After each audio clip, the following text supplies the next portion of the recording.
73편까지 말씀입니다.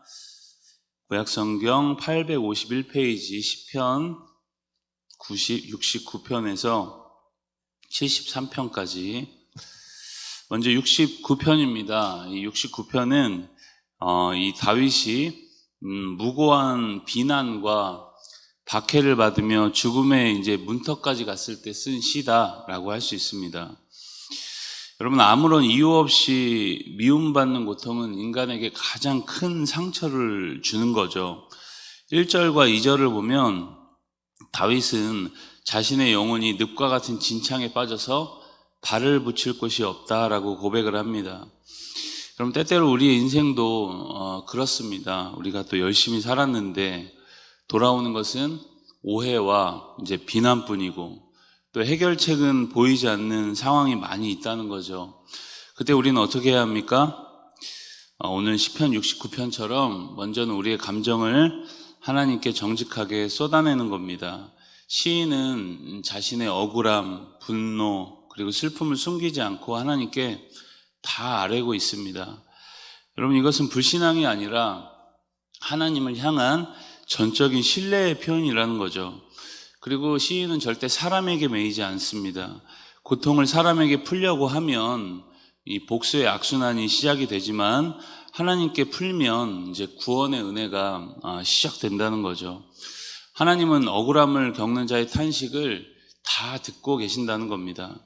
여러분, 오늘 우리 가운데 삶에 크고 작은 억울함이 있다면 시인처럼 쏟아내시고 또 우리의 영혼을 수렁에서 끌어올려 우리에게 찬송의 옷을 입혀주실 하나님을 신뢰하는 저와 여러분 되길 바랍니다. 우리 70편입니다. 70편은 이 40편의 후반부와 같은 비슷한 내용으로 원수들이 성문을 두드리는 위급한 상황 속에서 기록된 구원의 긴급 요청시다라고 할 수 있습니다. 1절에 보면 뭐라고 합니까?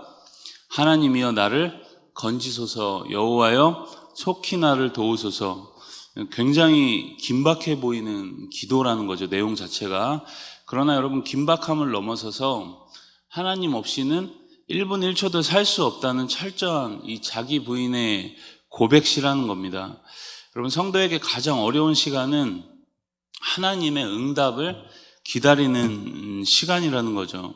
여러분, 우리는 내 시간에 내가 원하는 답을 받길 원하지만 하나님은 당신의 시간에 당신의 방법으로 응답하신다는 겁니다. 그러나 여러분, 그 기다림은 또 허송세월은 아니라는 거죠. 하나님을 전적으로 의지하는 나름 훈련의 시간이라는 겁니다. 여러분, 오늘 당장 이 문제가 해결되지 않아도 하나님이 나의 하나님이라는 사실만으로 기뻐할 수 있길 바랍니다. 여러분, 오늘 하루 응답은 우리가 하나님께 맡기고 또 그분의 인자하심을 노래하는 저와 여러분 될 수 있길 축복합니다. 우리 71편으로 가시면 71편은 노년에 이른 다윗이 자신의 지나온 삶을 이제 돌아보며 드린 간절한 기도의 시다라고 할 수 있습니다. 인생의 황혼기에 접어들어서 육신은 쇠약해지고 또 대적들의 위협은 여전한 상황이었다는 거죠. 그렇지만 다윗은 낙심하는 대신 어려서부터 이 자신을 인도하신 모태에서부터 붙들어 주신 그 하나님을 의지하고 있는 고백이라고 할 수 있습니다. 우리 9절의 말씀을 같이 함께 읽겠습니다. 늙을 때에 나를 버리지 마시며 내 힘이 쇠약할 때에 나를 떠나지 마소서. 뭐라고 고백합니까? 늙을 때에 나를 버리지 말고 내 힘이 쇠약할 때에 나를 떠나지 말아달라. 그런 고백인 겁니다. 여러분, 우리 인생길에도 힘이 빠지고 또 쇠약하고 낙심되는 순간이 찾아올 수 있다는 겁니다. 그때 우리는 세상의 다른 것을 의지하는 것이 아니라 지나온 삶 속에서 함께 하셨던 이 에베네셀 하나님께 피해야 한다는 겁니다. 다윗은 여기서 한 걸음 더 나아가서 이제 노년에 이제 진정한 사명을 깨닫는 거죠. 그것이 뭘까요?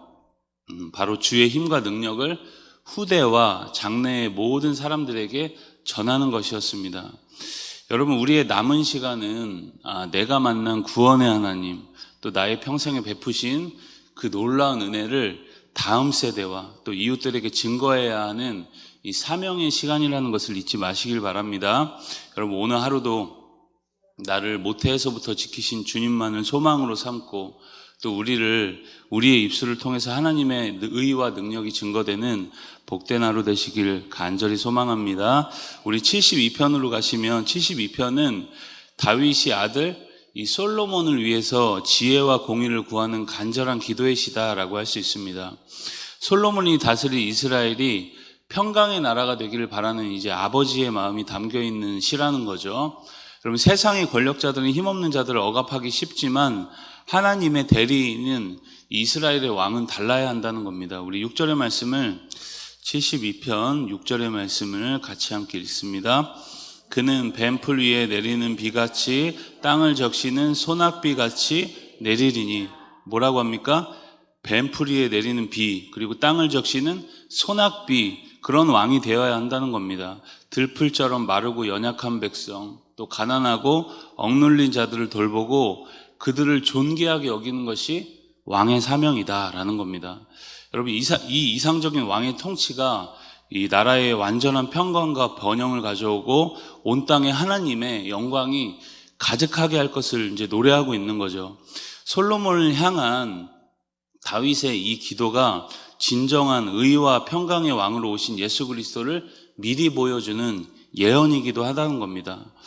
여러분 오늘 우리가 하루를 시작하면서 우리도 이 세상 속에서 작은 왕과 같은 존재이다라는 것을 기억할 수 있길 바랍니다. 여러분 나의 가정과 일터 그리고 만나는 사람들의 메마른 심령을 적시는 시원한 담비처럼 사랑과 공의를 잘 흘려보내는 저와 여러분 되시기를 축복합니다. 우리 마지막 73편입니다. 73편은 우리가 살아가면서 이제 왜 정직하게 사는 내가 고난을 당하고 또 악하게 사는 사람들이 더 잘 될까 하는 이 신앙적인 갈등을 겪고 날 때 우리가 이제 고백할 수 있는 시라는 거죠. 오늘 본문 역시 아삽이 2절에 보면 악인들의 형통과 오만함을 보면서 거의 믿음에서 넘어질 뻔했다라고 고백을 합니다. 자신이 마음을 깨끗하게 지키며 살아온 것이 헛된 것처럼 느껴지는 영적인 시험에 든 거죠. 그러나 인생에 풀리지 않는 질문들 앞에서 이 아삽이 향한 것은 어디입니까? 하나님의 성소였다는 거죠. 그것에서 기도하며 하나님의 관점으로 세상을 바라보았을 때 그는 악인들이 미끄러운 곳에 서서 결국 허무하게 멸망할 것이라는 이 영적 진리를 깨닫게 되는 겁니다. 여러분 우리의 눈으로 현실의 부조리를 보면 절망을 하지만 성소에 나아가서 하나님의 임재와 말씀을 의지할 때 비로소 우리 영혼의 평안을 찾을 수 있다라는 거죠. 여러분 그러므로 오늘 하루도 우리가 이 흔들리는 세상 속에서 내 힘으로 여러 상황들을 다 이해하려고 애쓰기보다 하나님을 피난처로 삼아서 그분과 동행하면서 하나님을 가까이 하는 저와 여러분 다 될 수 있길 주님의 이름으로 간절히 축원드립니다. 우리 시편 69편에서 73편까지의 말씀을 경청합니다. 주의 말씀은 내 발의 등이요 내 길의 빛이십니다. 아멘.